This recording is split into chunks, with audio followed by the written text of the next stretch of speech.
Hi, this is Citizen Arcane, your home for obscure sports, book reviews, random stuff, life in Saigon, and whatever else tickles my fancy, your fancy, our collective fancies. This channel is dedicated to drawing attention to our online products, so every click is appreciated. The links above and below, and of course, please don't forget to hit that like and subscribe button. Today we're going to be talking about the 5 teams of the Indoor Football League that are currently on hiatus status and scheduled to return in 2022 in the order of their likelihood to return. Number 5, the least likely to return in my opinion, is the San Diego Strike Force. This is one of the Roy Choi teams.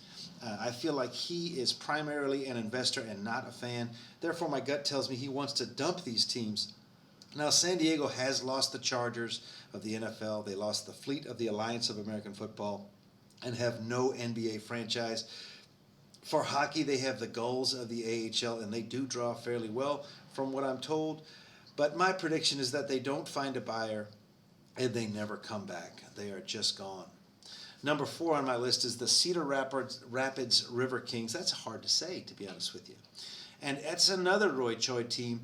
This one, I think, has something of a chance for survival. They did go through a rebranding. They were formerly the Titans. And then in 2019, they came back as the River Kings. I think it's a better look. And I think they're ripe for the pickings for an investor if they can find one that's in a good spot.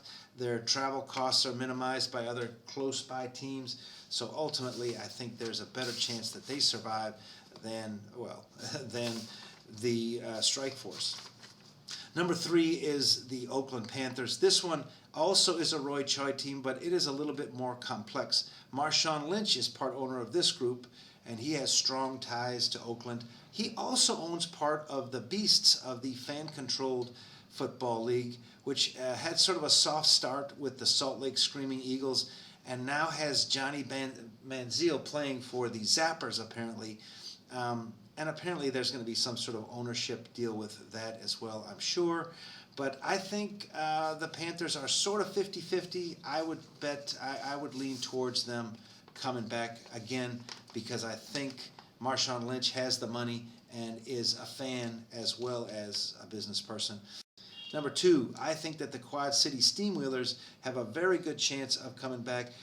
Investment groups are key, and it looks like the Steamwheelers are trying to go the route of the Green Bay Packers with some kind of community ownership. That appeals to me in a big way. So maybe it's wishful thinking, but the Steamwheelers have a long and storied history. They've been around for a long time and survived a lot of leagues. So I definitely am rooting for them to come back, and I think they have a pretty good shot. Number 1 on my list is obviously the Columbus Wild Dogs, which it's a big surprise to me that they aren't being more aggressive about bringing them into the league to play this year, because the ownership group is the Germain family, and they have been around for a long time with indoor football.